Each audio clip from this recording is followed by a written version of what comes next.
Hello my dear student, कैसे हैं आप सभी। आशा करते हैं आप सब अच्छे होंगे। चलिए मार्कर कहाँ पे। आज हम ये जानते हैं इस क्लास में कि प्रकाश को रहने के बावजूद भी, आँख सही रहने के बावजूद भी हम क्यों नहीं वस्तु को देख पाते हैं। कभी कभी ऐसा देखा होगा कि बूढ़े व्यक्ति को सब चीज़ है लेकिन वो दिखाई नहीं देता है। इसका मतलब कि प्रकाश के साथ साथ आपका आँख का होना भी सही है। उसको ऑन कर दो। प्रकाश के साथ साथ आपका आँख भी होना भी बहुत ज़रूरी है। अगर आपका नेत्र सही है तभी आप किसी वस्तु को देख पाते हैं। तो जब प्रकाश को किसी ऐसे, तो जब हम छोटे थे तो ये किया करते थे कि आखिर प्रकाश तो है, ठीक है, लेकिन प्रकाश रहने के बावजूद भी कभी कभी ऐसा सुना होगा, डिफिनेशन में कोई स्टूडेंट ऐसा भी बोलता है कि प्रकाश एक प्रकार के विक्षोभ है जो किसी स्रोत से निकलकर किसी वस्तु पर पड़ता है, तब हम उस वस्तु को देख पाते हैं। लेकिन ये उतना सटीक नहीं बैठता है। जैसे कि अगर कहा जाए इसको कि प्रकाश एक ऐसा माध्यम है जो किसी स्रोत से निकलकर किसी वस्तु पर पड़ता है और किसी वस्तु पर पड़ने के बाद पुनः प्रकाश का परावर्तन होता है और हमारे परावर्तन होकर हमारे आँखों तक पहुँचता है, तब हम उस वस्तु को देख पाते हैं। ये देखते हैं, अगर व्यक्ति कोई वैसा भी रहता है जिसे दिखाई नहीं देता है, इसका मतलब कि ये समझिए कि या तो वहाँ से जो प्रकाश पड़ रहा है वहाँ परावर्तित होकर उसके आँखों तक नहीं आ रहा है, या फिर ये होता है कि उसके आँख में प्रॉब्लम हो सकता है। तो आँख में जब प्रॉब्लम होगा, इसको हम नेक्स्ट वीडियो में बताएंगे। निकट दृष्टि दोष और दूर दृष्टि दोष और बिंदुकता ये सब होता है, वो अच्छी तरह से बताएंगे। लेकिन इसमें ये जानना है कि लाइट एक ऐसी माध्यम है जो किसी वस्तु, किसी स्रोत से निकलकर किसी वस्तु पर पड़ता है और पड़ने के बाद हम पुनः वहाँ से प्रकाश परावर्तित होकर हमारे आँखों तक पहुँचता है। इस बात को जब हमने देखा कि किसी वस्तु, जब प्रकाश पड़ने के बाद हम उस वस्तु को देख पाते हैं, तो आखिर अमेरिका या नई दिल्ली या मुंबई हमको यहाँ से क्यों नहीं दिखाई पड़ता है, क्यों नहीं दिख पाते हैं। इसका मतलब है कि नहीं दिखने का मान एक ही रीज़न है कि वहाँ से प्रकाश पुनः परावर्तित होकर के हमारे आँखों तक नहीं पहुँच पाता है। वरना ऐसे डायरेक्ट रूप से नहीं कह सकते हैं कि प्रकाश एक ऐसी माध्यम है जिसके उपस्थिति में हम किसी वस्तु को देख पाते हैं। आपको प्रकाश रहने के बावजूद भी आप किसी भी वस्तु को नहीं देख पाते हैं। कब देखेंगे? जब उस वस्तु पर प्रकाश पड़ने के बाद पुनः रिफ्लेक्शन होता है, तब हम उस वस्तु को देख पाते हैं। अब इतनी बात समझ गए। प्रकाश के परावर्तन समझ लीजिए कि प्रकाश के परावर्तन क्या है। जैसे प्रकाश किसी स्रोत से निकलकर किसी वस्तु पर पड़ता है, पड़ने के बाद पुनः परावर्तित होता है। जैसे अगर मान लीजिए कि ये हम दर्पण ले लिए, ये हम समतल दर्पण ले लिए, समतल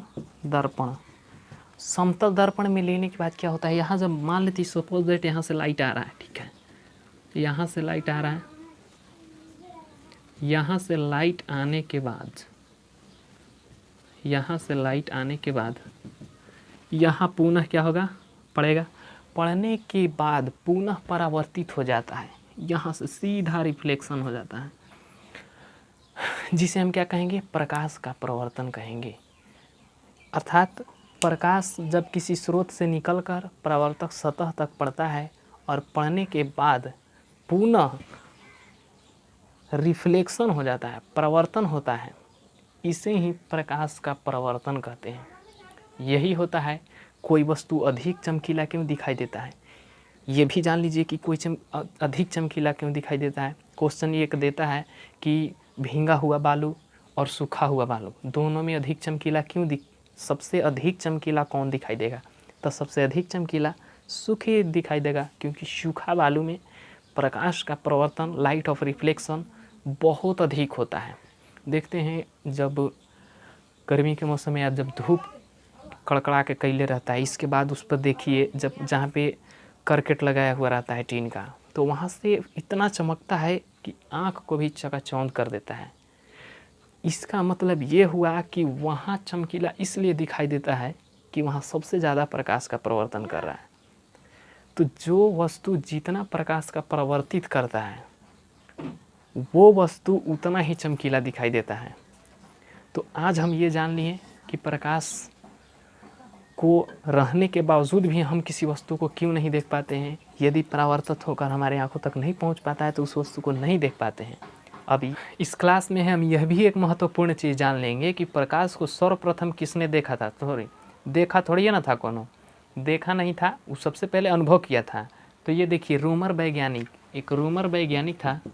रोमर वैज्ञानिक ने सर्वप्रथम प्रकाश को पता लगाया और तथा उन्होंने यह भी पता लगाया कि इसका चाल कितना होता है। तो प्रकाश की जो चाल होता है, प्रकाश के चाल होता है 3 × 10⁸ मीटर प्रति सेकंड। इसका मतलब होता है कि 1 सेकंड में 3 × 10⁸ मीटर की दूरी प्रकाश तय कर लेता है। ये जान लिए। तो ये किस तरह से प्रकाश का चाल निकाला था। तो सबसे पहले वो दर्पण को सजा रखा था, 5-6 दर्पण लिया। दर्पण को इस तरह से सजाने के बाद वो क्या किया कि एक स्रोत से प्रकाश जलाया। अब प्रकाश जलाने के बाद उन्होंने यह देखा, जब प्रकाश यहाँ से जलाया तो प्रकाश यहाँ गया और दर्पण ले लिया था, समतल दर्पण लिया था। समतल दर्पण में यहाँ से प्रकाश जाने के बाद पुनः प्रकाश का रिफ्लेक्शन हुआ और यहाँ से फिर इस दर्पण पर गया, इस दर्पण से इस दर्पण पर गया, इस दर्पण पे इस मतलब कि इसी तरह से रिफ्लेक्शन होता चला गया। सबसे पहले उन्होंने रोमर वैज्ञानिक ने क्या किया कि यहाँ से जलाने के बाद यहाँ से यहाँ तक की दूरी, ये सब का दूरी नोट कर लिया, इसका दूरी, इसका दूरी, ये सब का दूरी नोट करने के बाद उन्होंने लाइट को जलाया और ये देखा कि यहाँ से यहाँ तक जाने में कितना समय लगता है। इमेजिन करिए आपके साथ दूरी दिया हुआ रहे, दूरी दिया हुआ हो और समय भी दिया हुआ हो कि कितना समय में वहाँ तक गया, अर्थात समय भी दिया हुआ, तो क्या चाल नहीं निकल पाएगा। चाल बराबर होता है दूरी बटा में समय, दूरी बटा में समय। इसी हिसाब से उन्होंने क्या किया था कि प्रकाश को वेग अर्थात चाल जो है से उसको निकाला था। तो ये आज यहीं तक, फिर मिलेंगे नेक्स्ट वीडियो में। जय हिंद।